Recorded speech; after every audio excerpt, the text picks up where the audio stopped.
Hello student, कैसे हैं आप? A very very very good evening to all of you. मेरी आवाज आप तक आ रही है या नहीं आ रही है, फटाफट बता दीजिए। आज का दिन बहुत अच्छा दिन और एकदम माइंड फ्रेश फ्रेश, मौसम भी एकदम बढ़िया। और आज new chapter. Very very good evening. पहला सवाल, हम बीकॉम वाले हैं, हम कहीं से भी देखते हैं। तो पहला सवाल, जब तक आप चैप्टर 1 टैक्स रेट ना करिए चलेगा। जब तक चैप्टर 1 यानी बेसिक इंट्रोडक्शन नहीं करेंगे तो आगे की चीजें आपको उतने अच्छे से समझ में नहीं आएगी। हालांकि आज की क्लास में ये चैप्टर डायरेक्ट देख रहे हो तो समझ में आ जाएगा, लेकिन कुछ कुछ चीजें शायद ना आए। आज वाली तो आ जाएगा, तो पिछली क्लासेस को जरूर देखिएगा। चलिए सर। भाव्य, मित्तल, रोहित, हार्दिक, गुड इवनिंग। सर, जैसे कि चैप्टर का नाम आप देख रहे होंगे, चैप्टर का नाम क्या है? चैप्टर का नाम साहब है income from house property. Income from house property, नाम बड़ा बढ़िया है। तो पहली क्लास स्टार्ट करते हैं। पहले समझते हैं क्या है साहब ये चैप्टर। हमारा चैप्टर का नाम है इनकम फ्रॉम हाउस प्रॉपर्टी। इसको साधारण शब्दों में अगर मैं बताऊं, इनकम फ्रॉम हाउस प्रॉपर्टी का मतलब बेच करके नहीं, जो हाउस प्रॉपर्टी से रेंट आएगा, इस रेंट के ऊपर हम किस तरीके से टैक्स निकालते हैं। क्या सर ऐसा भी है क्या, रेंट के ऊपर अलग तरीके से? हाँ, हर एक इनकम पे सरकार ने अपने रूल्स और कानून बनाए हुए हैं। उस रूल्स के हिसाब से हम इसकी इनकम की कैलकुलेशन करते हैं। अब ये रेंट कौन सा होगा, कौन सा प्रॉपर्टी होगा? कोई भी हो सकता है, आपका रेजिडेंशियल भी हो सकता है और कमर्शियल भी हो सकता है। यानी आपको मकान से किराया आया, आपकी इनकम जनरेट हुई और उस इनकम को रेंटल इनकम बोलते हैं। और सीधा टैक्सेबल कहां कर दोगे जाके साहब? Income under the head of house property. तो यहां पे हाउस प्रॉपर्टी के रूल लगेंगे, जिसके अंदर सरकार ने 22 से लेके 27 तक सेक्शन बनाए हुए हैं। 22 से लेके 27 तक सेक्शन बनाए हुए हैं। कहां पे? Income tax act 1961। अब मैं थोड़े थोड़े सेक्शन की भी बात करूंगा। यानी ये 22, 23, 24, 25, 26, 27 ये सेक्शन करें, चैप्टर खत्म। और न्यूमेरिकल क्वेश्चन भी करेंगे। सर ये चैप्टर एग्जाम में 110%। सर कितने नंबर का? किस्मत खराब रही 12 का और किस्मत अच्छी रही तो 18 का है। खराब का मतलब आसान चैप्टर है ना। और आसान चैप्टर आप क्या चाहोगे कि मेरे 18 नंबर के आए और मेरे पूरे पूरे फुल मार्क्स आ जाएं। सर ये किस यूनिट का पार्ट है ये चैप्टर? ये हमारा यूनिट नंबर 2 के अंदर इन्वॉल्व होता है। ठीक है, तो बहुत इंपॉर्टेंट यूनिट होता है हमारा unit number 2। Riddhima, sir management account की क्लास क्यों? बिल्कुल, अब अगली क्लास जैसे कल है, tomorrow will be start management account की क्लास। बीच में नोट्स वोट्स का था, वो बहुत बड़ा भी नहीं है, कल से लेंगे और फिर स्टार्ट हो जाएगा। कल थोड़ी तबीयत भी मेरी खराब हो गई थी, मैंने एफएम की भी क्लास उस वजह से नहीं ले पाया था। मानता हूँ 2-3 दिन डिले हुआ, बट डोंट वरी, उसको कर देंगे जल्दी से जल्दी कवर अप। रेगुलर क्लास लेके कर देंगे आपका। ठीक है, आइए। सर कौन कौन से सेक्शन पढ़ाओगे आप? ये रहे सारे सेक्शन, इनकम टैक्स के सारे सेक्शन। अरे भाई क्या हुआ? ये रहे इनकम टैक्स के सारे सेक्शन जो कि मैं आपको पढ़ाऊंगा। इसके अंदर ना केस लॉ भी होते हैं, जो वो भी मैं पढ़ाऊंगा। ठीक है, तो आप यकीन मानिएगा एकदम डिटेल इन डेप्थ। मुझे कोई, क्योंकि आपकी क्लास ना मैंने 7 बजे पता क्यों रखा है? 8 बजे मेरी कोई क्लास ही नहीं है, 9 बजे मेरी कोई क्लास ही नहीं है, 10 बजे कोई क्लास नहीं है। तो 7 से मैं जितना आगे ले जाऊं, जितनी मेरी हिम्मत, आगे बढ़ते जाएंगे। कोई अभी कुछ कराया ही नहीं है सैयद, अब तो स्टार्ट कर रहे हैं।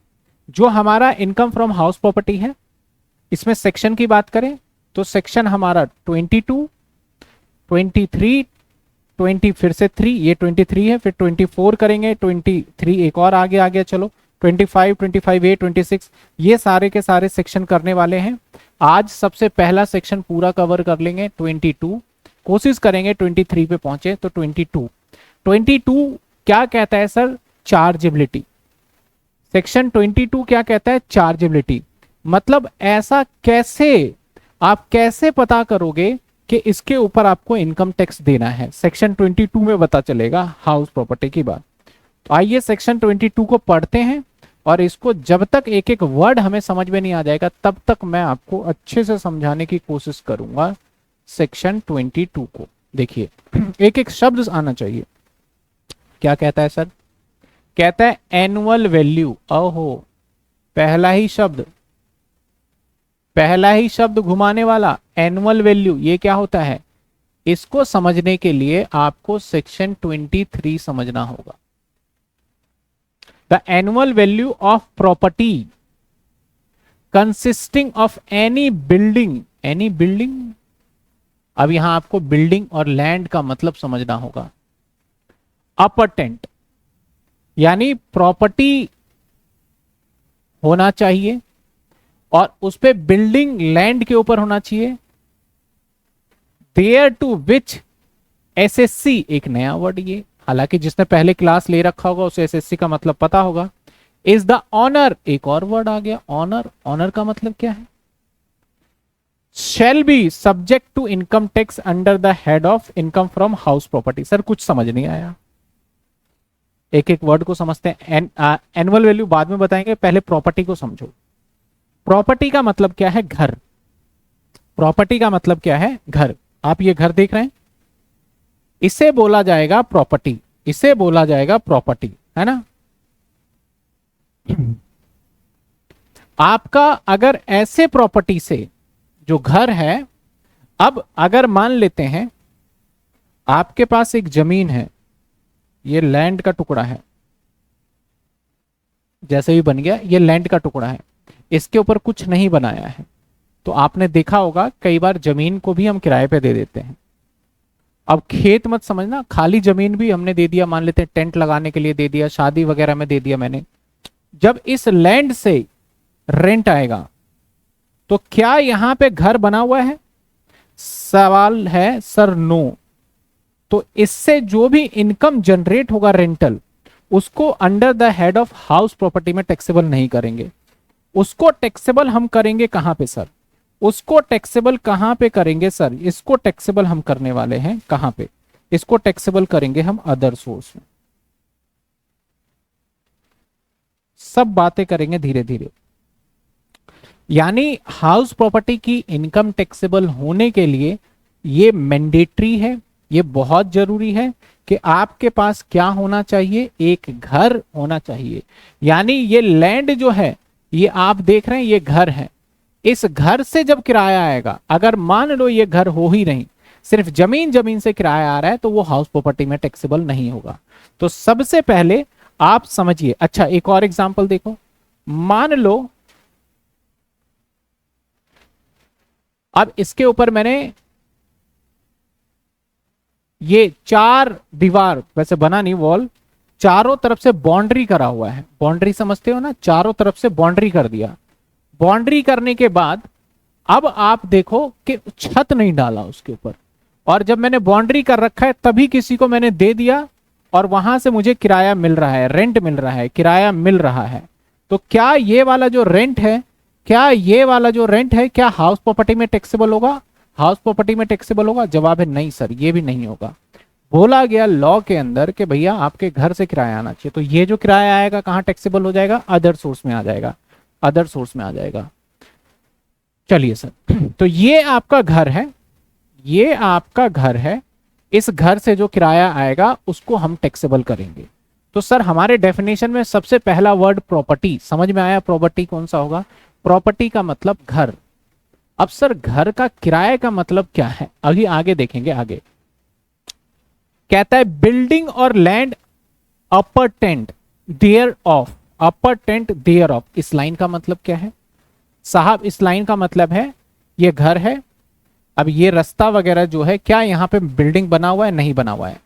अब आप देखो यहां से रोड जा रहा है आपके घर तक जाने के लिए, क्या यहाँ पे कोई मकान वगैरह बना है? नहीं बना। ये देखो आपका गराज है, यहाँ पे गराज, गाड़ी को पार्किंग कर रहे हो यहाँ पे पार्किंग, क्या यहाँ पे घर बना हुआ है? ये वाला हिस्सा देखो गार्डन है आपका, गार्डन, ये सारा हिस्सा आपके लिए गार्डन। ऐसे घर का क्या कहना।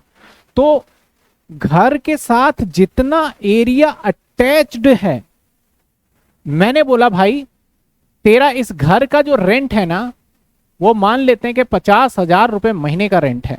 तो मैंने जब रेंट बताया तो रेंट कहां से कहां तक के बताया? यहां से लेके यहां तक का। इसका मतलब साहब घर का भी रेंट है और इसके साथ साथ जमीन का भी रेंट है। लेकिन आपने तो अभी मुझे समझाया सर कि जमीन का नहीं लगेगा, मतलब जमीन का नहीं होगा। लेकिन अगर घर से जमीन जुड़ा हुआ है और उसको अलग नहीं किया जा सकता, मैं ऐसा थोड़ी कर सकता हूं यहां पे अलग काट के कर दूंगा, तो ऐसे सिचुएशन में इसकी इनकम भी आपकी हाउस प्रॉपर्टी की इनकम मानी जाएगी। तो इसलिए लॉ में क्या लिखता है? लॉ में लिखता है कोई प्रॉपर्टी हो या फिर consist any building upper to land thereto. क्या यहां तक मतलब समझ में आया? यानी इनकम टैक्स हाउस प्रॉपर्टी में टैक्सेबल होने के लिए आपके पास घर होना जरूरी है, और अगर घर से अटैच्ड आसपास की कोई जमीन है यानी अपर एंड देयर टू, तो वो भी हिस्सा आपका घर का ही माना जाएगा और उसके ऊपर जो भी इनकम होगा वो भी टैक्सेबल हो जाएगा under the head of house property.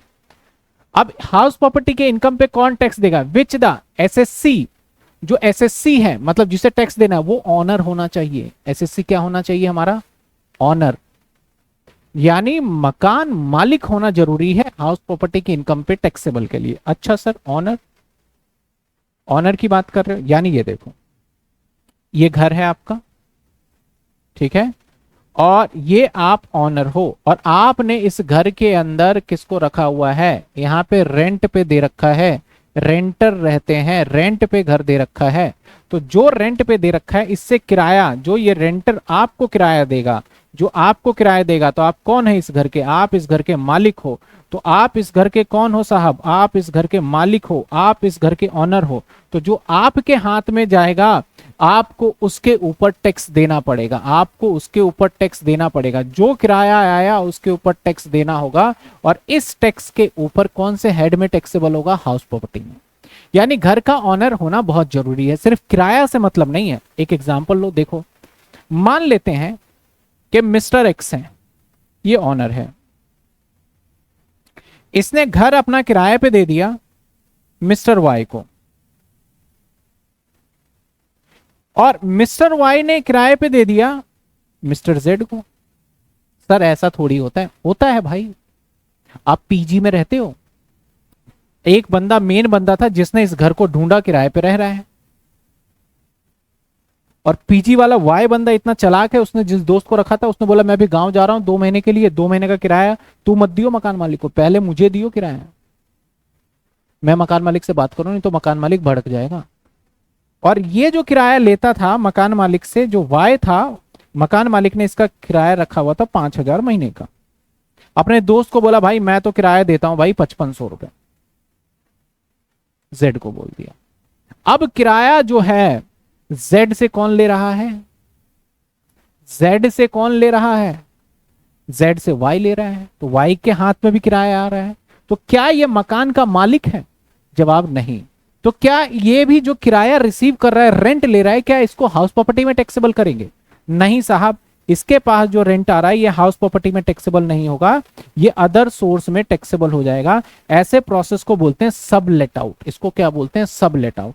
Taxable कौन देगा? ऑनर ही देगा, यानी जो घर का मालिक है वही टैक्स देगा। और किस हेड में? हाउस प्रॉपर्टी में। हम ये सीख रहे हैं कि कौन सी इनकम को हाउस प्रॉपर्टी की इनकम बोलेंगे।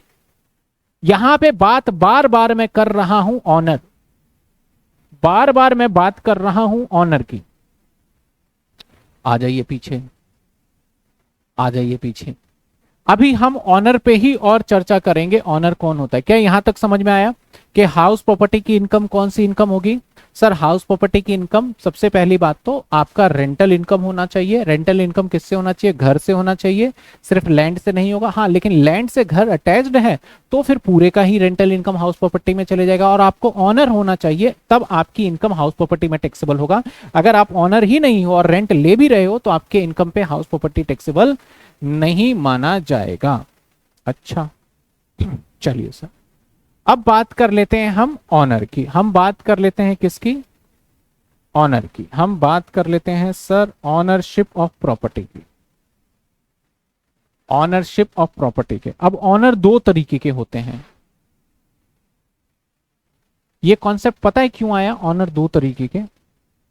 देखो, हुआ ऐसा, जब लॉ मेकर लॉ बना रहा था तो उसने बोला ऑनर है देगा, लेकिन भारत के अंदर तो हर किसी का तोड़ निकाल लिया जाता है, कैसे टैक्स को बचाया जाए वो सोचा जाता है। अब आपको अभी सिंपल सा वे पता है कि आपका अगर 12 लाख रुपए तक आपका इनकम है तो आपको 1 रुपए टैक्स नहीं देना। ये क्या हो जाएगा? टैक्स। सिर्फ इंडिविजुअल की बात कर रहा हूं, टैक्स फ्री हो जाएगा आपका। आपने अगर इनकम टैक्स का, मेरा इनकम टैक्स का रेट वाला लिया है तो आपको समझ में आ जाएगा।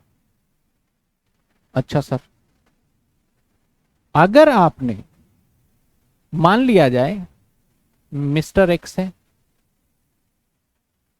ठीक है, और इसकी पत्नी भी है Mrs x. Mister x job करता है, मिस्टर एक्स जॉब करता है और इसकी इनकम वहां से आ रही है 12 लाख। मिसेस एक्स जॉब नहीं करती और मिस्टर एक्स के नाम पे एक घर भी है, यहां से रेंट आ रहा है 2 लाख। तो अब मिस्टर एक्स की इनकम कितनी हो गई? टोटल 14 लाख। बताओ मुझे, मिस्टर एक्स इस 14 लाख रुपए के ऊपर टैक्स देगा या नहीं देगा? कमेंट में बताओ। क्या मिस्टर एक्स इस 14 लाख पे टैक्स देगा या नहीं देगा? और मैं बताऊं 14 लाख पे कितना टैक्स होगा, ये देखो, अप टू 4 लाख याद होना चाहिए, 0। नेक्स्ट 4 लाख पे 5% 20,000। नेक्स्ट 4 लाख पे 10% 40,000, तो 12 लाख हो गया।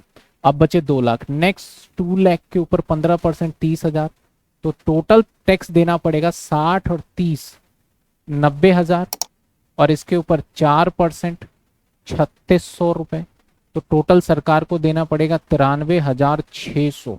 यानी मैं अपनी कमाई पे सीधा 93,600 सरकार को दे के आ जाऊंगा। यार कितना चुभेगा यार, है कि नहीं? कितना चुभेगा। ऋषिता ने बताया सर देगा। अब भाई मिस्टर एक्स का दिमाग घूमा, यार सरकार को पैसा ना दे। मिस्टर एक्स ने क्या करा? मिस्टर एक्स ने ये घर से जो इनकम होता है, क्योंकि मिस्टर एक्स को लॉ की जानकारी थी, मिस्टर एक्स ने बोला जिसका मकान होगा वही टैक्स देगा। इसने इस घर के अपनी वाइफ को ट्रांसफर कर दिया। इसने ये घर अपनी वाइफ को दे दिया, वाइफ को बिठाया और बोला इधर आओ, ये लो तुम्हारे नाम पे घर दे दिया मैंने, तुम्हारे नाम पे घर दे दिया। अच्छा सर, अब ऐसे सिचुएशन में जैसे इसको दिया, इसकी इनकम 12 लाख और इसकी वाइफ की इनकम कितनी? 2 लाख। पैसे तो घर में ही आ रहे हैं, घर से बाहर कहां जा रहे हैं आपके पैसे? पैसे तो घर में ही आ रहे हैं। अब बताओ एक्स टैक्स देगा या मिसिस एक्स टैक्स देगी, या दोनों ही बच जाएंगे? बताओ, अब दोनों ही बच जाएंगे, एक देगा? बताओ जल्दी बताओ, दोनों बच जाएंगे या फिर दोनों में से किसी एक को देना पड़ेगा? दोनों बच जाएंगे या देना पड़ेगा? जल्दी बता दो कमेंट में। देखो कमेंट के अंदर एकदम फटाफट। नहीं देंगे। अब भाई गवर्नमेंट का दिमाग बोला ये क्या, ये तो बड़ा चालाक निकला भाई। मैं सोच रहा था 93,000 इससे टैक्स आएंगे, लेकिन चालाकी देखो इसकी, ये तो बच गया। मान लो इसका घर से भी 12 लाख होता, तब तो कितना टैक्स बचा लिया इसने। दिमाग तो जब ये दिमाग चलाता है तो गवर्नमेंट बोलता है भैया तू दिमाग चला लिया, क्योंकि टैक्स सरकार इससे मांगने आई। इसने बोला, एक्स ने, इधर आओ सरकार, इधर आ जाओ। आपने बोला है कि रेंटल इनकम देने के लिए आपको उस घर का ऑनर होना जरूरी है। आपकी डेफिनेशन है सेक्शन 22। आपने लिखा है, आपने क्या कहा? घर होना चाहिए, है घर। आपने कहा ऑनर होना चाहिए, लेकिन लेकिन सर मैं ऑनर थे थोड़ी हूं, मिसिस एक्स है ना ऑनर, जाओ ना उससे लो टैक्स लो। गवर्नमेंट भागा भागा आया मिसिस एक्स के पास और उससे बोलता है टैक्स लाओ टैक्स लाओ। उसने बोला मेरी इनकम तो 12 लाख है, 12 लाख तो आपने एग्जेम्प्ट कर रखे हैं, मैं क्यों दूं आपको टैक्स। सरकार ने रूल थोड़े से बदले। अब बोले तुम्हारे जैसे लोगों के लिए मैं लेके आऊंगा सेक्शन 27। अब देखो तुम कैसे बचते हो। सेक्शन 27 तो यानी सेक्शन 27 के अंदर लेके आई डीम्ड ऑनर। डीम्ड ऑनर, अब रियल ऑनर से काम नहीं चलेगा, तुम हमें बेवकूफ बनाओगे, अब ये नहीं चलेगा।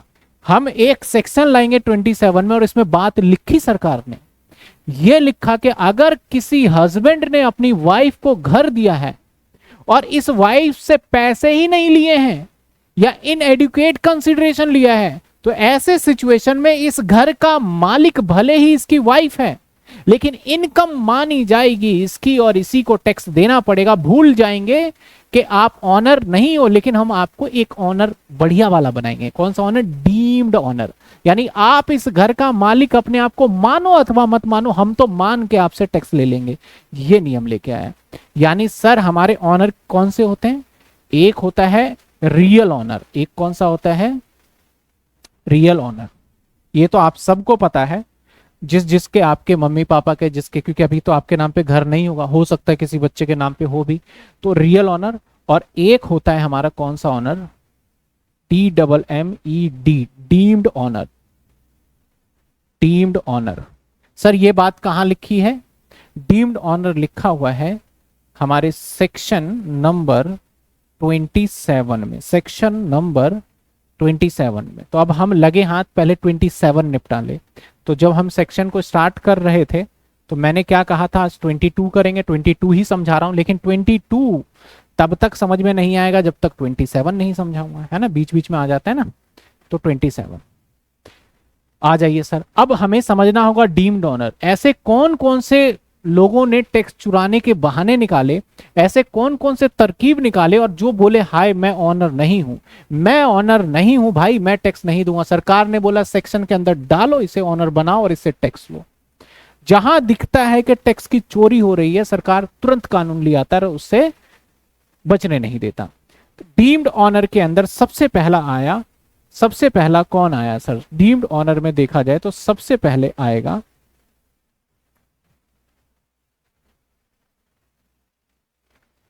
सबसे पहले लपेटे में लो किसको? स्पाउस को।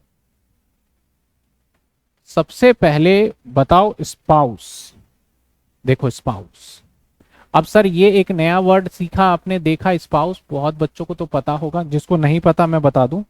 स्पाउस का मतलब इंटरचेंज होता है। अगर मैं मिस्टर एक्स बोलूं तो मिस्टर एक्स के लिए इसकी वाइफ ये स्पाउस है। अगर मैं मिसिस एक्स बोलूं तो मिसिस एक्स के लिए मिस्टर एक्स स्पाउस है, यानी पति के लिए पत्नी और पत्नी के लिए पति, दोनों आपस में स्पाउस कहलाते हैं। ठीक है। अब अगर आपने ट्रांसफर कर दिया, क्या ट्रांसफर कर दिया? घर कर दिया आपने ट्रांसफर। आपने घर ट्रांसफर कर दिया साहब। किसको कर दिया? स्पाउस को। जैसे पीछे वाले एग्जाम्पल में किया, तो उस केस में क्या क्या होगा, उस सिनेरियो में क्या क्या होगा।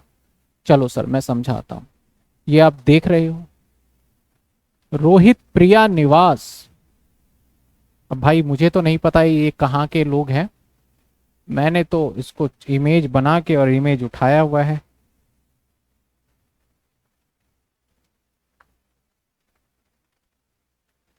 चलो साहब क्या हुआ, दो केसेस हो गए इसके, एक तो ये हो गया। अब आप बताओ, आप बताओ एक ये वाला जो केस देख रहे हो आप, इसमें हस्बैंड और वाइफ हैप्पी, हैप्पी परिवार, और इसके पति ने इसको दिया क्या? इसको दे दिया मकान इसके नाम पे और घर की चाबी, लो मालकिन आज से आप ही इस घर के मालिक और आपका ही घर। ऐसा क्यों किया? क्योंकि इसने टैक्स बचाने के लिए ऐसा किया। नीचे एग्जाम्पल देखो, मिस्टर एक्स जो है owner of the house property, he transfer his house to his wife without any adequate consideration. Adequate consideration का मतलब, मान लेते 5 करोड़ का घर है, मैंने बोला 5,000 रुपए दे दो सरकार को दिखाने के लिए, तो मतलब 5 करोड़ के घर के बदले 5 करोड़ होना चाहिए। हाँ, इसकी वाइफ अगर इसको 5 करोड़ दे दे तब अलग बात होगी। Without adequate consideration after transfer of the house let out, इसको लेट आउट कर दिया गया। एंड रेंटल इनकम इससे आया 5 लाख रुपए पूरे साल का, रिसीव फ्रॉम प्रॉपर्टी, इस प्रॉपर्टी से 5 लाख आ रहा है। तो अब यहां पे सेक्शन 22 के अकॉर्डिंग गवर्नमेंट के हिसाब से अब जो ये रेंटल इनकम है किसका माना जाएगा? आंसर, ये रेंटल इनकम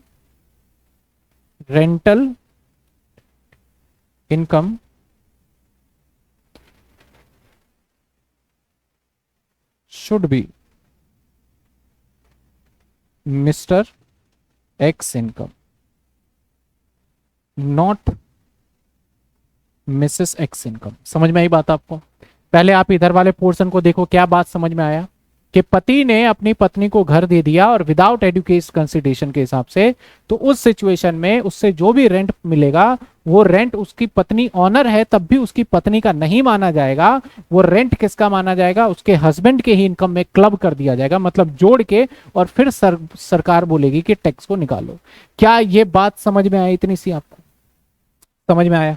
दूसरी तरफ आ जाओ, इधर भी इसकी वाइफ है, लेकिन अब क्या, यहां पे खुशी और यहां पे गम, यहां पे कोर्ट में पहुंच गए, ये रहा हस्बैंड और ये रही इसकी वाइफ। झगड़ा हो गया भाई साहब। अब झगड़ा के तो बहुत सारे कारण होते हैं, अब कोई भी कारण हो सकता है। अब झगड़ा हो गया, अब झगड़े के चक्कर में अब इन दोनों ने कह लिया कि मैं तुझे नहीं देखना चाहता, उसने कहा मैं तुम्हें नहीं देखना चाहती, अब हम दोनों नहीं रहेंगे, हम लीव अपार्ट करना चाहते हैं। लिव अपार्ट का मतलब होता है हम आपस में अलग होना चाहते हैं, मुझे नहीं मतलब, सिंपल भाषा में बोलूं तो डाइवोर्स देना चाहते हैं, मैं आपको डाइवोर्स देना चाहता हूं। दोनों ने बोला ठीक है, कोर्ट में आ गए। कोर्ट में जब डाइवोर्स होता है ना, तो आपको एक बात पता होगा कि पति के नाम पे जो प्रॉपर्टी होता है उसमें से कुछ इसकी पत्नी को भी दिया जाता है। आपने बहुत सारे केसेस भी सुने होंगे। हार्दिक पांड्या का केस क्या था कि भैया उसको डाइवोर्स दे दिया और हार्दिक पांड्या निकला भाई चालाक, उसने अपने नाम पे कोई प्रॉपर्टी नहीं लिया, उसने अपने मम्मी के नाम पे ले रखा था। तो जिसने डाइवोर्स दिया ये सोच के कि कुछ मिलेगा, उसको मिला कुछ भी नहीं। ठीक है ना, उसको मिला कुछ भी नहीं, तो कुछ प्रॉपर्टी में मिला ही नहीं। गवर्नमेंट, हमारा भारत का कानून कहता है कि अगर जब डाइवोर्स होता है तो ऐसे सिचुएशन में पति का जो भी प्रॉपर्टी होगा उसमें से उसकी पत्नी को भी मिलेगा। अब ये बुद्धू इंसान, इस बुद्धू इंसान के पास घर है, और कितने घर है इसके पास? 2 घर है, और दोनों अपने नाम पे ही कर रखा है। अब एक घर इसकी पत्नी को देना पड़ा है, इसको एक घर इसकी पत्नी को देना पड़ा। अब इसकी पत्नी ने अपने गुजारे के लिए इस घर को रेंट पे लगा दिया। इस घर को क्या लगा दिया? रेंट पे लगा दिया। अब ये दोनों एकदम अलग हो चुके हैं, कोर्ट में डाइवोर्स भी हो चुका है। अब बताओ जो इससे रेंट आएगा, वो रेंट क्या होना चाहिए? ये जो रेंट आया, इस रेंट को किसके हाथ में टैक्सेबल करना चाहिए? क्या अब भी बोले कि भाई तू ही भुगत इसके रेंट पे, या उसकी पत्नी को अकेले उसके ऊपर उसके अकॉर्डिंगली टैक्स देना चाहिए? आपको क्या लगता है बताइए, आप अपने ओपिनियन को बताइए, आपके भावनाएं क्या कहती है, आपका अंदर से सिक्स सेंस क्या कह रहा है, बताइए किसको देना चाहिए टैक्स? अब इसको देना चाहिए या उसकी पत्नी को देना चाहिए टैक्स? बताइए। ऋषिता ने कहा सर वाइफ को देना चाहिए, और किस किस को लगता है कि वाइफ को देना चाहिए? वाइफ। और बताइए। लगभग सभी बच्चे, कनिका भी और ऋषिता ने भी, बर्मन ने भी, ओहो, सभी बच्चे जो कह रहे हैं लगभग जो जवाब दे रहे हैं, भाव्य मित्तल ने भी कि वाइफ को देना चाहिए। ऐसा क्यों? अब यहां पे आपको लग रहा था कि वाइफ को देना चाहिए, क्या यहां पे लग रहा था? तो जवाब होगा नो सर। यहां पे तो ये इंसान, ये इतना धूर्त इंसान है, ये इतना ज्यादा चीटर है कि सरकार को चीट कर रहा है टैक्स बचाने के लिए। साफ साफ दिख रहा है। रह रहे हो एक ही घर में, घर दे दिया और उसकी इनकम नहीं, यहां पे इसका सारा कंट्रोल इस प्रॉपर्टी से चला गया। अब ये बोलेगा ना रेंट दे दे, इसको जूते पड़ने वाले हैं, रेंट मांगने गया तो नहीं मिलेगा। तो सरकार समझता है कि भाई अब ये अलग अलग हो चुके हैं, सेपरेट हो चुके हैं, तो ऐसा सिचुएशन होगा तो यहां डीम्ड ऑनर वाला कॉन्सेप्ट नहीं आएगा। अगर घर अपनी पत्नी के नाम पे ट्रांसफर कर रहा है बिना कंसिडरेशन के, तो अगर साथ रह रहे हैं तो डीम्ड ऑनर वाला कॉन्सेप्ट लगेगा। अगर ये डाइवोर्स हो जाए तो इसमें डीम्ड ऑनर वाला कॉन्सेप्ट नहीं लगेगा। क्या कहता है, mister X transfer his house property to his divorced wife without adequate consideration if the property generate as rental annual income 2 lakh रुपए, जो कि आपका 2 लाख है, which was receive by divorce wife ने रिसीव किया, who will be taxable on this income from the house property. तो sir answer wife will be taxable. कौन tax देगा इसके ऊपर, वाइफ। इस वाले में हस्बैंड। क्या दोनों बातें समझ में आई, दोनों बातें समझ में आई। हम क्या सीख रहे हैं, डीम्ड ऑनर सीख रहे हैं। हमारा कौन सा सेक्शन चल रहा है सर, ये हमारा चल रहा है सेक्शन 27। क्या बोलता है, डीम्ड ऑनर। इसके अंदर कौन सी बातें सीख रहे हो, वो बातें सीख रहे हो जिसके अंदर कि आपको लगता है कि ये इनकम मतलब कि इनकम को सिर्फ टैक्स बचाने के लिए किया जा रहा है, तो हम मालिक ना होते हुए भी आपको मालिक बना देंगे। आइए अगले पॉइंट पे। सर अगले पॉइंट पर स्लाइड थोड़ा सा ऊपर नीचे हो गया है, चलिए अगले पॉइंट पे आ जाते हैं। अगले पॉइंट पे आ जाइए। दूसरा पॉइंट नंबर 2। पॉइंट नंबर 2 कहता है transfer to a minor child. Minor का मतलब बच्चा, बच्चे को। अगर इसने अपने मेजर चाइल्ड को घर दे दिया है तब तो माना जाएगा भाई बड़ा हो गया, शादीशुदा हो गया, तो अपने डिसीजंस ले रहा होगा खुद ही। लेकिन अगर पिताजी ने क्या करा या माताजी ने क्या करा, थोड़ी सी चालाकी दिखाई, और चालाकी क्या दिखाई, घर ट्रांसफर कर दिया। किसको ट्रांसफर कर दिया, अपने बेटे को। ले बेटा तेरे नाम पे घर। पहला केस देखो। अब यहां पे इस बेटे को क्या पता, ये तो बेचारा घर में रह रहा है, इस बेटे को क्या पता कि मेरे नाम पे ये प्रॉपर्टी आ रहा है। इसके पिताजी ने इसके प्रॉपर्टी इसके नाम कर दिया, बोला ले बेटा आज से ये प्रॉपर्टी तेरी। और इस प्रॉपर्टी से, जो प्रॉपर्टी इसको दिया है, अपने बेटे को इसने ट्रांसफर किया है, इस प्रॉपर्टी से इसका रेंट आ रहा है। इस प्रॉपर्टी से क्या आ रहा है, यहां पे रेंट आ रहा है। रेंट कितना आ रहा है, 5 लाख रुपए मंथ का रेंट आ रहा है। ठीक है, अब आप मुझे बताओ क्या उस बच्चे को टैक्स देना पड़ेगा? इस रेंटल इनकम का मालिक कौन होगा? मैंने एग्जाम्पल भी लिखा है। मिस्टर एक्स ने ट्रांसफर किया है his house property to his minor child without any adequate consideration, किसी कंसिडरेशन की। If the minor child receive an annual rental income, 9 lakh रुपए का किराया आ रहा है इस बच्चे को, बताओ ये क्या करेगा? ये तो गेम वेम भी नहीं खेल पाएगा।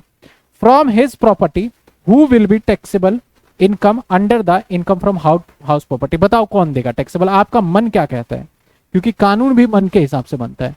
कौन देगा? कैफ कहते हैं ऑब्वियसली वाइफ, लास्ट वाला है। अब बताओ यहां पे कौन देगा टैक्स? क्या उसके बेटे को टैक्स देना होगा, इस बच्चे को देना पड़ेगा, या इसका पिता को ही देना पड़ेगा, इसके पेरेंट्स को? बताओ कौन देगा टैक्स? मुझे थोड़ा कंफ्यूजन है, आप बताओ। कनिका कहती है mister X parents, mister X no tax. Mister X Rohit, उसके पापा को देना पड़ेगा, बिल्कुल सही। अब इस केस में ये रेंटल इनकम मालिक कौन है सर? मालिक तो ये है, मालिक तो ये है। लॉ कहता है जो ऑनर होगा वही टैक्स देगा, लेकिन एक लॉ सेक्शन 22 बोलता है डीम्ड ऑनर। तो ये बंदा बन गया कौन सा owner? Deemed owner. Deemed owner. ऐसे सिचुएशन में इस रेंटल इनकम पे इसी को टैक्स देना पड़ेगा, यानी किसको देना पड़ेगा? मिस्टर एक्स को यहां पे टैक्स देना पड़ेगा। आंसर किसको देना पड़ेगा? मिस्टर एक्स को। बात आई समझ में? बात आई समझ में? इसके साथ ही दूसरा देख लो, दूसरा देख लो। अब देखो ये फादर है, आप एकदम देख रहे होगे सर, हाँ बिल्कुल दिख रहा है। और ये इसकी डॉटर है, ये भी दिख रहा है सर। लेकिन डॉटर थोड़ी बड़ी लग रही है। मैं डॉटर की उम्र बताऊं आपको, इसकी उम्र है 17 साल। इसकी एज जो है 17 ईयर है। सर ये कैसे होगा? 17 साल में शादी कैसे हो सकती है? हो सकती है। आपने बहुत सारी जगह पे, कई जगह पे देखा होगा कि 17 ईयर में भी मैरिज हुई है। अब इसके पिताजी जो कि इसकी जो बेटी है वो माइनर है या नहीं है। सर ये तो माइनर है, अगर इसकी उम्र आप 17 साल बता रहे हो। इसके पिताजी इसको प्रॉपर्टी दे रहे हैं शादी पे, मैरिज के टाइम पे क्या दे रहे हैं, प्रॉपर्टी दे रहे हैं। प्रॉपर्टी दे दिया भाई मैरिज के टाइम पे। अब बताओ, अगर प्रॉपर्टी दे दिया मैरिज के टाइम पे, एक घर, इसके पास बड़े सारे, बड़ा पैसा वाला इंसान है ये, इसके पास 5-6 घर था, एक घर दे दिया, बेटी तू ले, तेरे को पूरा एसी वेसी फिटिंग करा के दे रहे हैं, आराम से रहना, गाड़ी वाड़ी सब दे रहे हैं, मौज कर तू शादी करके। अब इसको घर दे दिया गया, अभी भी माइनर है। अब इसकी बेटी ने इस घर को बोला यार मेरे तो वहां पे भी बहुत सारा मकान है, इसको रेंट पे दे दिया इस घर को, और इससे रेंट आ रहा है मेरा, मान लेते हैं 2 लाख रुपए पर मंथ का किराया, इससे रेंट आ रहा है 2 लाख रुपए पर मंथ का। अब आप मुझे बताइए कि इस रेंट के ऊपर किसको टैक्स देना चाहिए, इसकी बेटी को देना पड़ेगा टैक्स या इसके पिताजी को देना पड़ेगा। माइनर चाइल्ड ही है, मैंने बोला जब भी माइनर चाइल्ड को दोगे तो डीम्ड ऑनर का कॉन्सेप्ट लगेगा, पिता को टैक्स देना को लगेगा। लेकिन इस केस में बताओ, मैंने एग्जांपल लिखा, mister X transfer his house property to his minor married daughter, minor married daughter without any adequate consideration, कुछ पैसे नहीं लिया। अब ऐसे थोड़ी होगा शादी कर रहे हैं, ले बेटी ला 5 करोड़ रुपए तेरे नाम पे घर कर दूं, ऐसा थोड़ी ना होगा। अब आगे, she receive the rental income 2 lakh रुपए per month from his property, who will be the taxable, कौन टैक्सेबल होगा जल्दी बता दीजिए, आप जल्दी बताइए, आपका सिक्स सेंस एकदम बढ़िया चल रहा है, जल्दी बता दो किसको देना पड़ेगा यहां पे टैक्स इस सिचुएशन में।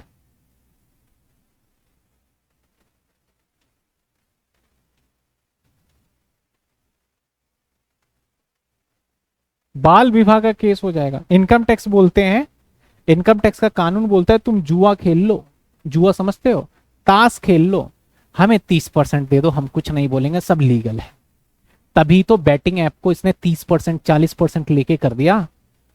इनकम टैक्स को, सरकार को आपने अगर पैसे दिए अपनी कमाई में से उनके हिसाब से, तो कुछ भी इलीगल नहीं है। यहां पे भी सरकार बोलती है सब चलता है, हर किसी का अपना अलग अलग होता है। ऋषिता कह रही है पापा को, कैफ कह रहे हैं फादर को, शायद अभी का जवाब है, कब का है, अभी का ही है, फादर को, सब बोल रहे हैं फादर को। एक बात बताओ, जब ये अपने फादर को रेंट देगी, जाके अपने फादर को रेंट ये रिसीव कर रही है, फादर को रेंट देगी, तो इसका हस्बैंड, इसका हस्बैंड क्या करेगा आप बताओ। आप तो चाहते हो इसका भी डिवोर्स हो जाए, हैं? इसका हस्बैंड बोलेगा नहीं घर किस बात का दिया भाई, किराए तो तेरे पापा ले रहे हैं, तो इसका भी डाइवोर्स कराओगे क्या? इसका आंसर है इसकी डॉटर को टैक्स देना पड़ेगा, डॉटर को, डॉटर को देना पड़ेगा। क्यों सर? यहां पे रिस्क इन्वॉल्व है, जहां देखो लॉ वहीं पे ही डीम्ड ऑनर का कॉन्सेप्ट लगा रही है। अगर आपके हाथ से कंट्रोल निकल गया तो आपको डीम्ड ऑनर नहीं बनने देंगे। अगर कंट्रोल आप अपने पास ही रख रहे हो तब आप भैया डीम्ड ऑनर बन जाओगे, कंट्रोल अपने पास रखोगे तब डीम्ड ऑनर बन जाओगे। समझ में आई बात आपको? कौन देगा? हस्बैंड को देना पड़ेगा या फिर इसको देना पड़ेगा, वट एवर कोई भी हो, उसको इंडिविजुअली टैक्स देना पड़ेगा। वैसे हस्बैंड को नहीं देना होगा क्योंकि प्रॉपर्टी का ऑनर ये है, तो इसी को टैक्स देना पड़ेगा। माइनर मैरिज सन के केस में भी सेम होगा ना, बेटा तो घर में ही है, बेटा कहां कंट्रोल से बाहर हो रहा है, उसको तो 2 थप्पड़ मार के भी घर में ही रख लेंगे। तो ऐसे सिचुएशन में उसके डीम्ड ऑनर का कॉन्सेप्ट सिर्फ मैरिज डॉटर, क्योंकि डॉटर दूसरे घर चली जाती है ना, तो वहां से कंट्रोल चला जाता है, इसलिए। समझ में आई बात आपको?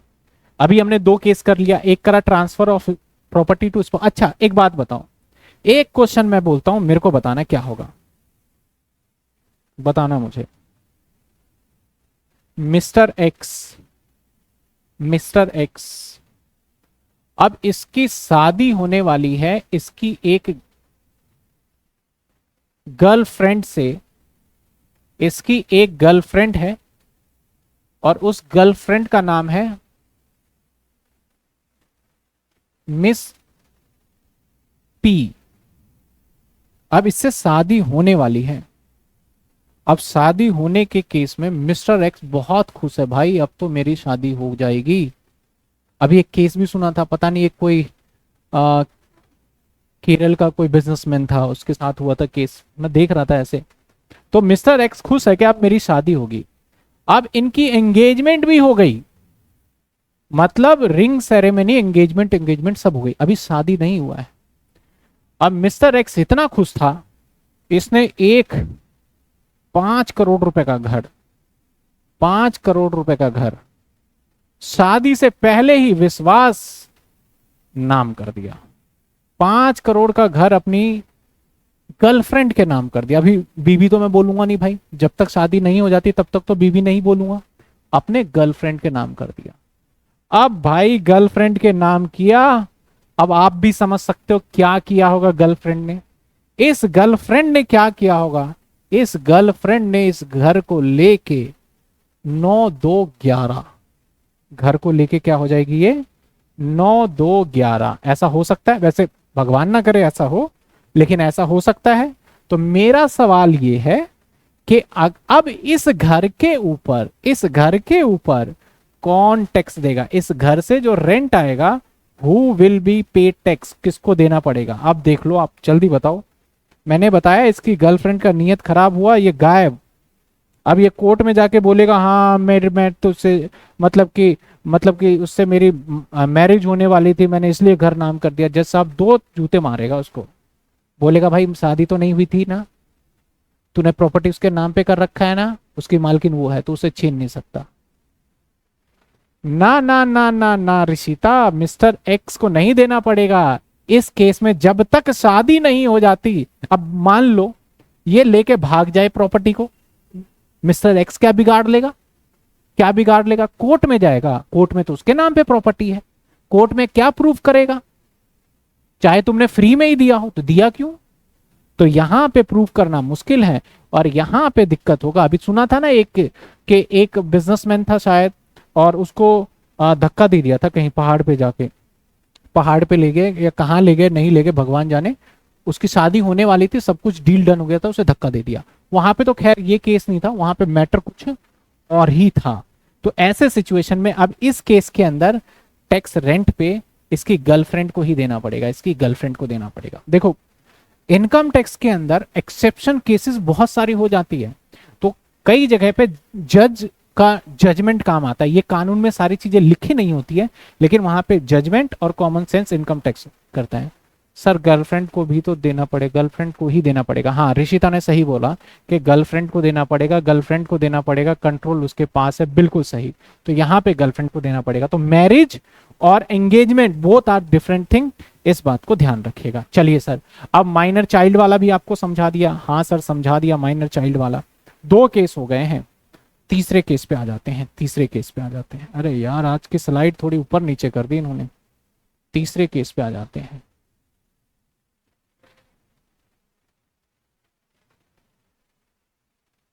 आ जाओ तीसरे केस पे। Case number 3, case number 3 deemed honour के केस में, होल्डर ऑफ इम्पेरेटिबल स्टेट। स्टेट का मतलब होता है प्रॉपर्टी। आपने कई बार प्रॉपर्टी डीलर के अगर जाओगे तो बाहर देखोगे रियल एस्टेट का बिजनेस है, रियल एस्टेट। तो स्टेट का मतलब प्रॉपर्टी है। इम्पेरेटिबल का मतलब क्या होता है, जिसे बांटा ना जा सके, जिसे बांटा ना जा सके। मतलब समझो, अब देखो आपके सामने, अब आप जो पर्सन लेटे हुए हैं, जो बुजुर्ग इंसान लेटे हुए हैं, जो ओल्ड मैन लेटे हुए हैं, इसकी उम्र मैं बता देता हूं आपको, आपको चक्कर आ जाएगा इसका उम्र सुन के। इसकी जो उम्र है वो है 120 साल, 120 साल इनकी उम्र है, 120 साल। अब बताओ इनकी इच्छाएं क्या होगी, कोई इच्छा होगी क्या, नहीं होगी भाई साहब कोई इच्छा। 120 साल इतना जी लिया, 2 आदमी के बराबर जी लिया इसने अकेले। अब क्या चाहिए, अब थोड़ी ना कुछ चाहिए होगा। अब इसके 2 बेटे हैं, देखो बेटा भी इतना बूढ़ा हो चुका है भाई, बेटा भी 60 साल का हो गया। 2 बेटा, एक का नाम मोहन जिसकी उम्र 50 साल, एक का नाम सोहन जिसकी उम्र कितनी साल, 40 साल। 2 बेटे हैं, तो बड़ा बेटा मोहन, छोटा बेटा सोहन। प्रॉब्लम कहां आ गई, ये दोनों सोच रहे हैं कि मेरे पिताजी की उम्र हो गई, इसके पास 3 घर, एक घर जो मोहन के पास है, एक घर नंबर 1, घर नंबर 2 और घर नंबर 3। एक और घर है भाई, एक और घर है, 3 घर है इसके पास। ये रहा ना घर नंबर 3, मैंने इधर थोड़ा सा ये छुप गया था, इधर लेके आ गया, ये है घर नंबर 3।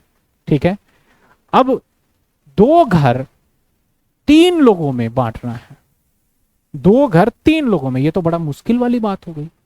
एक घर एक बेटे को दे देते हैं, दूसरा घर दूसरे बेटे को दे देते हैं, तीसरा घर कैसे बांटे। अब इसको रही बात बेचने की, तो इसने बोला बेचेंगे तो नहीं। तो जो ये बुजुर्ग बड़ा एक्सपीरियंस बंदा है, इसने दिमाग लगाया है, दिमाग लगाया कि भैया घर नंबर 1 दे दो मोहन को, दे दो मोहन, मोहन तुम्हें ये वाला घर मिल गया, जाओ रहो। घर नंबर 2 दे दो सोहन को, सोहन तुम्हें ये घर मिल गया, जाओ खुश रहो। अब ये दोनों सोच रहे हैं तीसरा घर, बोल रहे तीसरा घर हरिओम हरिओम हरिओम, हम बनाएंगे मंदिर, तीसरे घर को हम बना देते हैं मंदिर। हमने क्या बना दिया, मंदिर, श्री राम मंदिर बना दिया इन्होंने। बोला भाई जाते जाते कुछ भगवान को अच्छा काम करते हुए जाएं ताकि हमें तसल्ली मिले आत्मा को। तो ये वो घर था जिसको बांटना पॉसिबल नहीं था। इसी को बोलते हैं इम्पेरिटेबल स्टेट। इसी को क्या बोलते हैं, इम्पेरिटेबल स्टेट।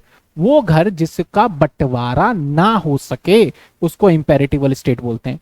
तो अब 2 घर, इस घर से रेंट आएगा, अब बताओ इस घर से रेंट आएगा, तो इस घर से जब रेंट आएगा तो इस घर के रेंट पे कौन देगा टैक्स, मोहन देगा भाई। इस घर से जब रेंट आएगा तो इस घर से रेंट आएगा तो कौन देगा टैक्स, इस घर से रेंट आएगा तो कौन देगा टैक्स, बताओ जल्दी बताओ कमेंट में। इस घर से रेंट आएगा तो कौन देगा मेरे भाई टैक्स। सर ये क्या पूछ रहे हो, ये सोहन का घर है ना, तो सोहन ही तो देगा टैक्स। ये सोहन का घर है ना, तो सोहन ही तो देगा टैक्स। अब ये घर किसके नाम पे, ये घर किसी के नाम पे नहीं, ये मैंने चैरिटी किया है। अब इस घर के साथ मंदिर अटैच है, मेरी जमीन ना यहां से यहां तक है, और इस मंदिर में मैंने पुजारी वगैरह के लिए रखा था एक कमरा, एक ऊपर रेंट वेंट पे दे देंगे। अब इस घर से जब रेंट आएगा, इस घर से जब रेंट आएगा तो ये कौन सा घर है सर, ये इंपेरिटेबल स्टेट है सर। इस घर से जो रेंट आएगा कौन देगा टैक्स, बताओ। इस घर से रेंट आएगा तो कौन देगा टैक्स, मोहन देगा कि सोहन देगा, या फिर यही देंगे। ये तो अब गए, इनको वसीयत बनाते ही गए समझो, अब ये रुके ही नहीं। तो बताओ इस घर पे, तीसरे वाले घर पे कौन टैक्स देगा, क्योंकि लॉ कहता है जो ऑनर होगा वो टैक्स देगा, जो ऑनर होगा वो टैक्स देगा। हाँ, इसके पिताजी ने एक काम किया जाते जाते ना, बोला बड़ा बेटा तू भी बहुत बड़ा हो गया, अभी तू तो जवान है, तू तो खेलेगा कूदेगा अभी, बड़ा बेटा मैं तेरे को इस मंदिर की जिम्मेदारी देके जा रहा हूं, इस मंदिर का ना सारा देख रेख तूने करना होगा, इस मंदिर के लिए मैं तुझे जिम्मेदारी देके जा रहा हूं, इस मंदिर का ख्याल रखियो और बहुत अच्छे से मन से भगवान का सेवा करियो। ये बात बोली, ये बात बोल दी इन्होंने, जाते जाते ये बात बोल दिया। क्या इसका जो बड़ा बेटा है इस घर का मालिक है, बताओ क्या इसका बड़ा बेटा मालिक है, नहीं। इसका बड़ा बेटा मालिक तो नहीं है, इसको केयर टेकर का नाम देते हैं, बोलते हैं ना केयर टेकर, रख रखाव करने वाला हो गया। इसका बेटा मालिक है ही नहीं।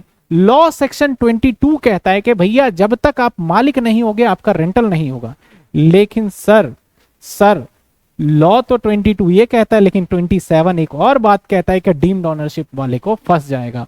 तो ऐसे सिचुएशन में इस घर के ऊपर जो टैक्स देगा, इस घर पे टैक्स देगा मिस्टर मोहन। कौन टैक्स देगा, मिस्टर मोहन। यहां एग्जाम्पल बना नहीं पाया तो मैंने अभी लिख दिया और समझा दिया, बात वही है। कौन टैक्स देगा मेरे भाई, मिस्टर मोहन। यानी क्योंकि ये तो मालिक नहीं है, तो ये मालिक नहीं है, कोई बात नहीं भाई, तुम मालिक नहीं हो, चिल्लाते क्यों हो, तुम कौन से मालिक हो, स्पेशल मालिक हो। कौन से मालिक हो, स्पेशल डीम्ड ऑनर। तुम मानो या ना मानो इस इनकम पे तुमसे ही टैक्स लेंगे, क्योंकि तुम इस मकान के कौन हो, केयर टेकर। बात आई समझ में आपको, होल्डर ऑफ इम्पेरिटेबल स्टेट का मतलब क्या है। अभी तो हमने डेफिनेशन कंप्लीट नहीं किया, ऑनर पे रुक गए हैं, ऑनर के बाद की कहानी तो देखेंगे अभी। बताइए बात समझ में आया बात समझ में आया किसी को, कोई डाउट। मैं एकदम स्लो समझा रहा हूं, चाहता तो 5 मिनट के अंदर डेफिनेशन पढ़ता, 3-4 केस फटाफट खत्म।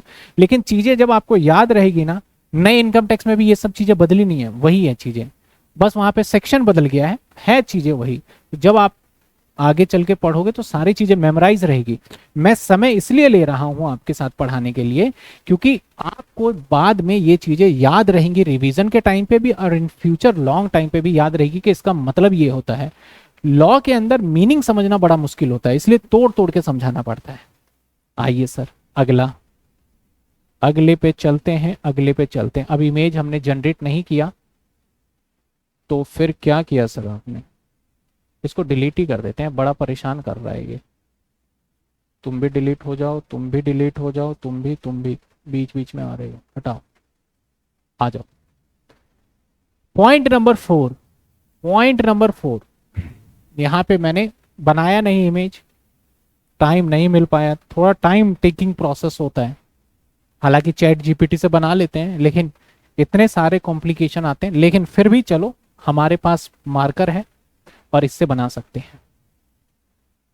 यहां पे देखो ए बी सी डी, ये 4 व्यक्ति हैं सर, ये 4 है, लो 8 हो गए सर, 8, ये लो ये लो ये लो, सबके नाम मान लो अलग अलग है, ये लो, ये इतने सारे व्यक्ति हैं। और जितने भी व्यक्ति इसमें दिख रहा है आपको, ये सभी के सभी व्यक्ति जो हैं, ये सभी के सभी व्यक्ति वेल एजुकेट, पढ़े लिखे और अच्छे आदमी हैं। और इन सभी के पास 1-1 करोड़ रुपए है, इन सभी के पास 1-1 करोड़ रुपए है। ये सभी डेली के डेली पार्क में जाते हैं, सुबह सुबह मॉर्निंग वॉक पे जाते हैं, मिलते हैं और बहुत बातचीत करते हैं। इन सभी का एक परिवार वाला एक माहौल बना हुआ है। अब इन सभी के पास 1 करोड़ है, मान लेते हैं ये 100 व्यक्ति हैं तो 100 करोड़ है, 50 व्यक्ति हैं तो 50 करोड़ है।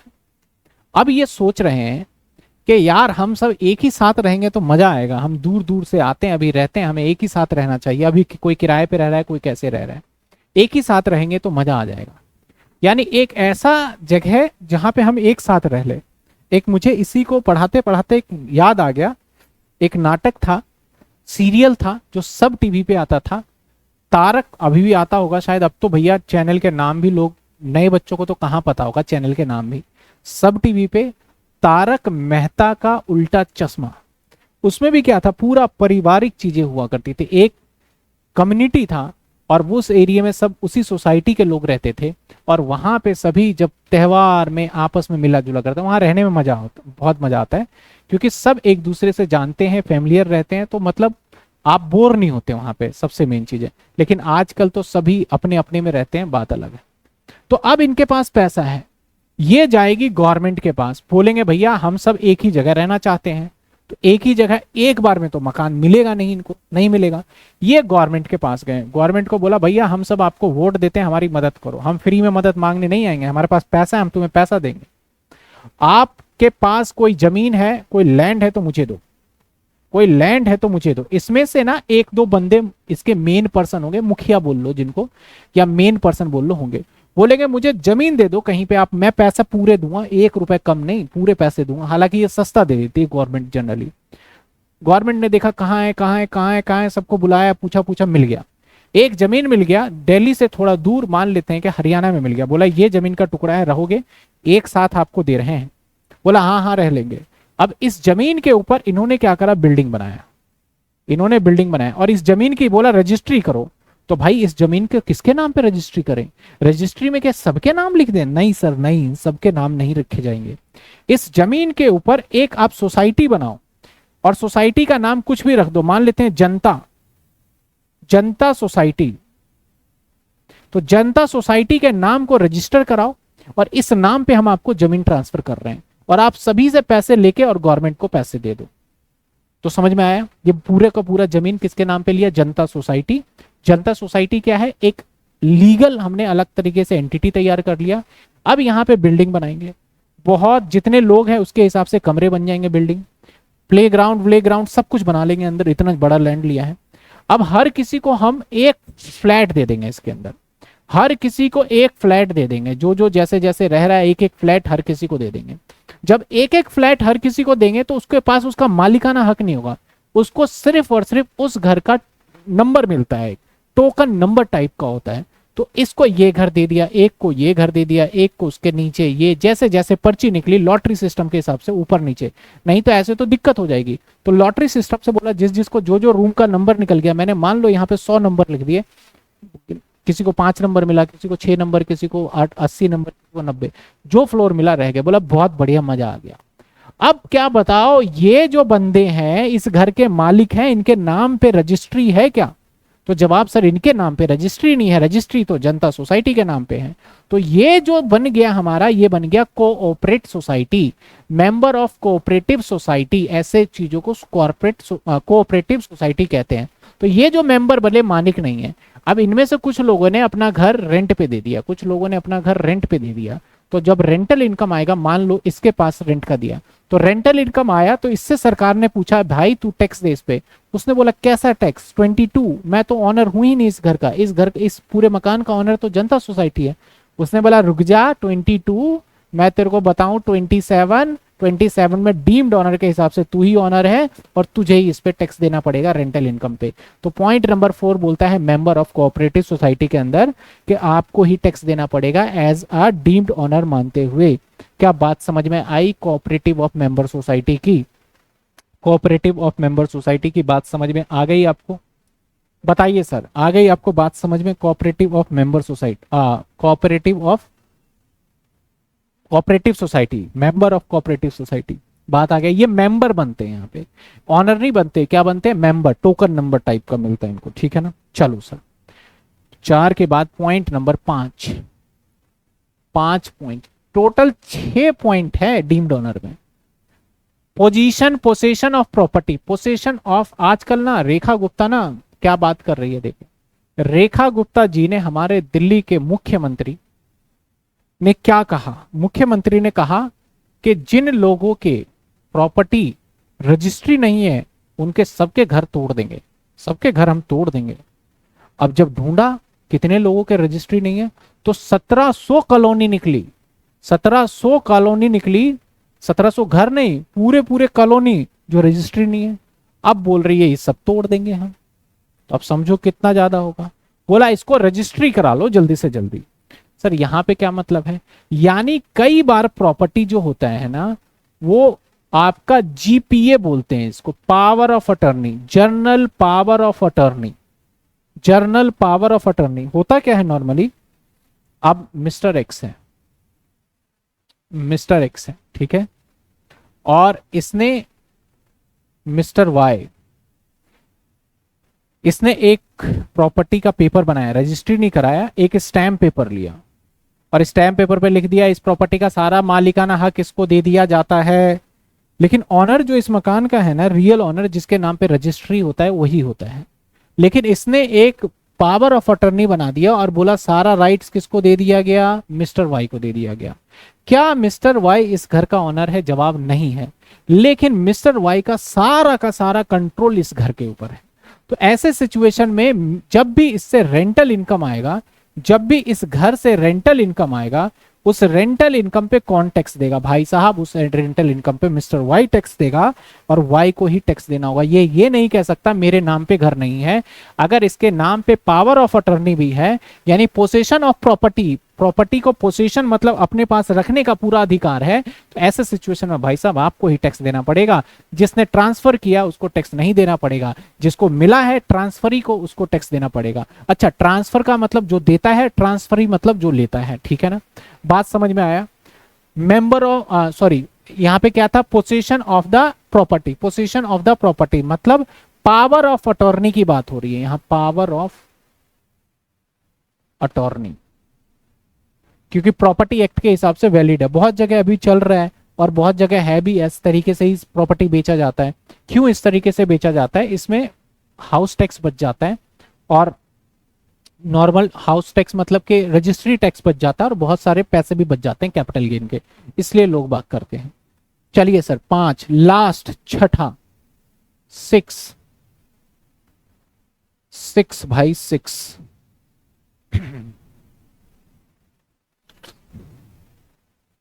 एग्जाम्पल देखो, मिस्टर एक्स, मिस्टर एक्स इसका एक मकान है। अब mister Y, mister Y, mister X ने क्या करा?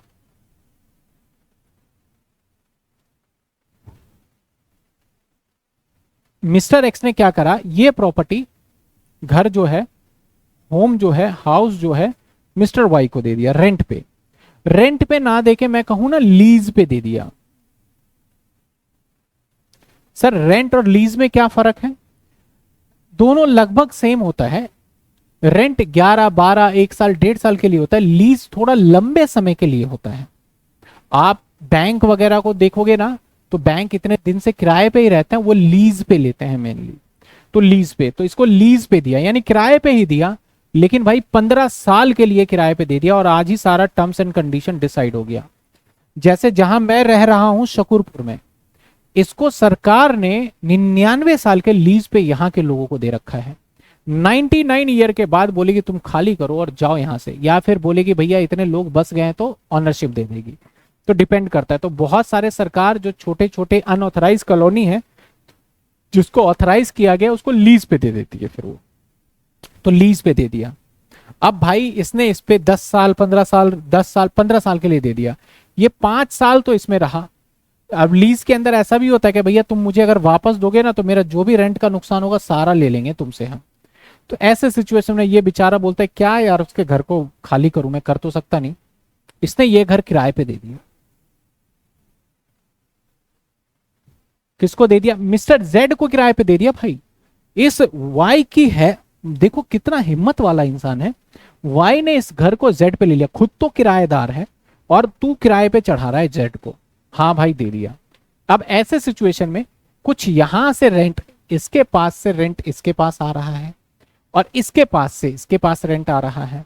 इसके पास जब रेंट आया, तो रेंट आया इसके पास, मान लेते हैं कि 5 लाख रुपए पर मंथ आ रहा है, और इसके पास जो रेंट आ रहा है वो 2 लाख रुपए पर मंथ आ रहा है, क्योंकि टाइम हो गया ना। तब दोनों के पास रेंट आ रहा है। गवर्नमेंट क्या कहती है लॉ में, बोलती है जब भी 12 साल से ऊपर के लिए किसी को लीज दिया जाएगा ना, तो ऐसे सिचुएशन में जो लेसी है जिसको दिया गया है लीज पे, इसका ऑनर हम मान लेंगे। ऑनर का मतलब ये नहीं कि तुम कब्जा कर लो, डीम्ड ऑनर मान लेंगे टैक्स के पर्पस के लिए। उसके ऊपर डीम्ड ऑनर मान लेंगे टैक्स के पर्पस के लिए। और इसके रेंटल इनकम जो जेड किराया दे रहा है, इस पे टैक्स कौन देगा? इस पे टैक्स भाई मिस्टर वाई को ही देना पड़ेगा। तो सर जो यहां से किराया इसको मिल रहा है, तो इस पे टैक्स कौन देगा? तो बोला एक ही घर पे दो दो रेंटल इनकम नहीं हो सकता, तो ये जो टैक्स देगा ये देगा अदर सोर्स में जाके। देख रहे हो, मालिक को अदर सोर्स में देना पड़ रहा है और किराएदार को हाउस प्रॉपर्टी में। तो वही बोला गया, a person having right property of period not less than 12 year. किसी भी व्यक्ति का उस प्रॉपर्टी पे अधिकार आ जाता है 12 साल से ज्यादा का, या 12 साल का, मतलब 12 साल से कम का नहीं होना चाहिए। तो ऐसे सिचुएशन में उसको ही डीम्ड ऑनर मान लिया जाएगा, और उस पे जो भी रेंटल इनकम होगा वो जो किराएदार है उसी को उसके ऊपर टैक्स देना पड़ेगा, सारा बेनिफिट उसी को मिलेगा। इसका मतलब ऐसा बिल्कुल भी नहीं है कि इसी का ये मकान मालिक हो गया है, नहीं, ये सिर्फ टैक्स के पर्पस के लिए बनाया गया है। प्रॉपर्टी एक्ट के हिसाब से तो यही ऑनर होगा भाई, प्रॉपर्टी एक्ट के हिसाब से तो यही ऑनर होगा। ठीक है ना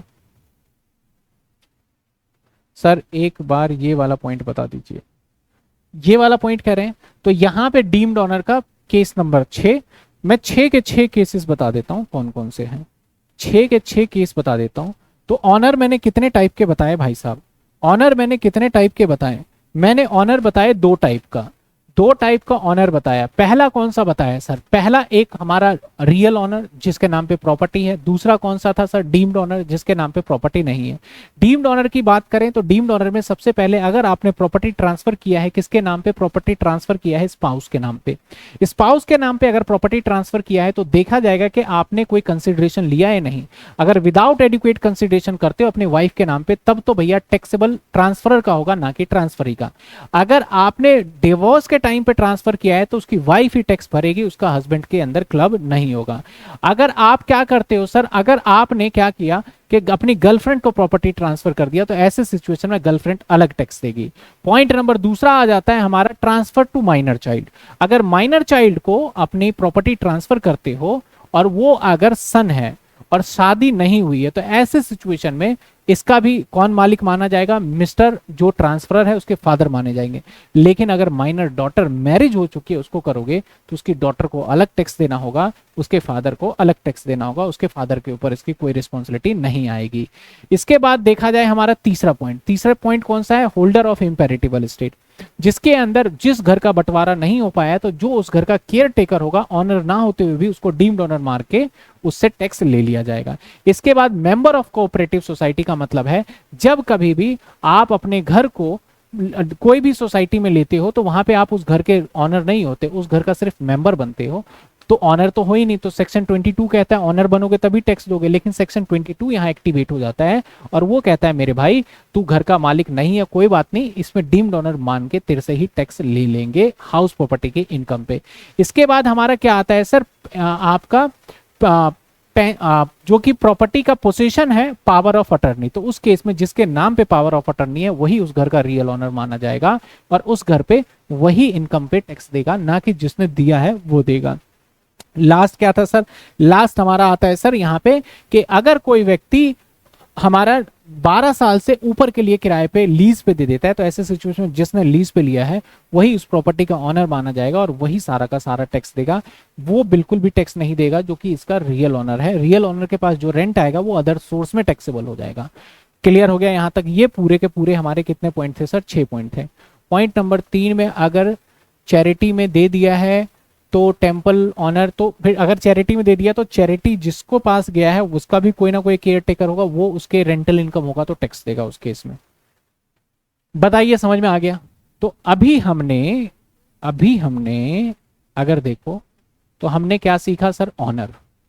फिर से डेफिनेशन पढ़ लो भाई, ये अभी तो डेफिनेशन ही खत्म नहीं किया हमने, अभी समझ में आएगा आपको। एनुअल वैल्यू अभी नहीं समझाया मैंने।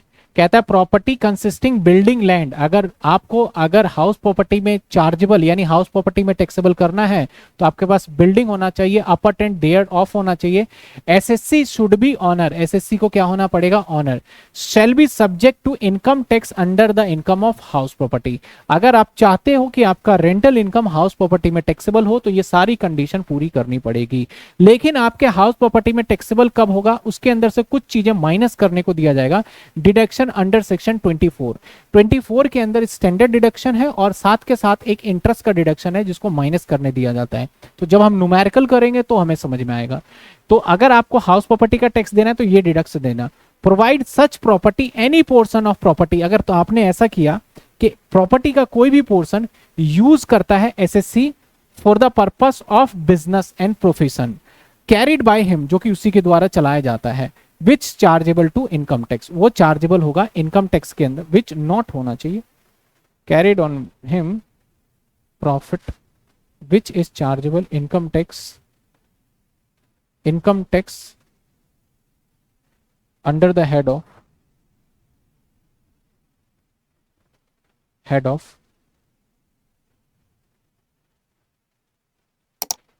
Of PGBP. मैं थोड़े से लाइन इसमें ऐड कर रहा हूं, हेड ऑफ पीजीबीपी। क्या कहने का मतलब है? देखो यहां तक तो समझ में आ गया। इसके बाद की लाइन क्या कहता है? आपने कई बार घर देखा होगा, घर क्या होता है? नीचे दुकान, ऊपर रह रहे घर है और नीचे इसने शॉप खोल लिया, तो बिजनेस सेपरेट एंटिटी होता है, तो ऑनर अलग है और इसका बिजनेस अलग है। अब ऑनर क्या कर रहा है? यहां से रेंटल इनकम खुद ले लेता है, ये कि मेरा घर है, मैं रेंटल बिजनेस से रेंटल इनकम, और जब पीएनएल बनाता है तो यहाँ पे ये रेंट दिखा देता है कि भैया मैंने रेंट 2000 रुपए दिखा दिया, और ये रेंट खुद ही ले रहा है। तो ऐसे सिचुएशन में इसका रेंटल इनकम जब ये ले रहा है तो ये रेंटल इनकम एचपी में टैक्सेबल नहीं होगा, ये रेंटल इनकम जो है ये पीजीबीबी में ही टैक्सेबल माना जाएगा। हम इसके जैसे जब जब एग्जांपल लेंगे ना तो क्लियरिटी होगी। तो हमारे इस डेफिनेशन में अभी भी सेक्शन 23 पेंडिंग है। तो हमने अभी पूरा आज सिर्फ और सिर्फ ये 6 केसेस किए हैं। अगली क्लास के अंदर हम सेक्शन 22 को कवर कर लेंगे पूरी तरीके से। अगली क्लास के अंदर मैंने लिखा था, वैसे लिख के लाया था, कंपोजिट रेंट भी कर लेंगे और annual value, municipal value, section 22 image वगैरह लगा के बिल्कुल बढ़िया से कर लेंगे। बताओ आज की क्लास कितनी समझ में आई, कितनी नहीं आई? मेरे हिसाब से 1.5 घंटे के आसपास हो गया है, 1 घंटे 9 मिनट ही हुए हैं। तो बताओ आज की क्लास क्लियर है सभी को? किसी को कोई दिक्कत? ये सर चैप्टर थ्योरेटिकल है? नहीं सर, ये पूरा न्यूमेरिकल है। उससे पहले आपको ये थ्योरी समझाना पड़ता है ताकि क्वेश्चंस के बीच में केसेस आ गए तो कैसे सॉल्व करोगे आप। रिधिमा, आप मैंने बताया था कल से हो जाएगी, थोड़ा सा उसका नोट्स का इशू था और थोड़ी तबीयत भी खराब थी, कल लेना था, कल हो जाएगा आपका। अभी नोट्स बन चुके हैं, क्वेश्चंस कराने हैं, तो कल उसके आगे टू बी कंटिन्यू ले लेंगे क्लास, ठीक है? टाइमिंग वही जो कि रखा है 6 बजे का, तो 6 बजे इनकम टैक्स की क्लास है आपकी। क्लियर? चलो, किसी का कोई डाउट नहीं? मिलते हैं हम अगली क्लास में। और अगली क्लास हमारा कब रहेगा सर? अगली क्लास हमारा रहने वाला है एकदम एग्जैक्ट सेम टाइम पे, जो इवनिंग का फिक्स किया है इसी टाइम पे अगली क्लास लेंगे, और अगली क्लास में टू बी कंटिन्यू आगे करेंगे। तो मैंने जो पहले डे के अंदर इनकम टैक्स में रखा था कि सेक्शन 22 कवर कराऊंगा, तो पहला डे हो गया। अगली क्लास में 22 और 23 और म्युनिसिपल टैक्स भी मैं करा दूंगा, यानी दो क्लास को काम एक क्लास में अगली क्लास में हो जाएगा। दो क्लास का काम एक क्लास में हो जाएगा। 6, 7, 15, 17 तक खत्म होना चाहिए। 15 है, 16 है, 17 है, चलो कोई नहीं, थोड़ी लंबी लंबी क्लास लेके खत्म करेंगे। डिडक्शन में मैंने 3-4 दिन दिया है, तो वो खत्म हो जाएगा जल्दी से, डिडक्शन का जल्दी से खत्म हो जाएगा। चलो ठीक है। कुछ बच्चे बुक पूछ रहे थे, तो मैं बुक एक बार देख लूंगा मार्केट में आया है या नहीं आया है, उसका लिंक इमेज मैं आपको प्रोवाइड करा दूंगा। जिस बच्चे को बुक लेना है बुक ले लेंगे, और जिस बच्चे को लगता है कि यहाँ से कंटेंट हमें सफिशिएंट मिल रहा है, क्वेश्चन वगैरह तो करा ही रहा हूँ, 10 ईयर से काम चल जाएगा, तो सिर्फ 10 ईयर ले लोगे तब भी काम चल जाएगा। बाकी बुक लोगे तो आप डिटेल में और खुद भी पढ़ सकते हो। चलिए, good night, take care, thank you so much. मिलते हैं हम अगली क्लास के अंदर, और नेक्स्ट क्लास के अंदर हम आगे का टॉपिक करेंगे।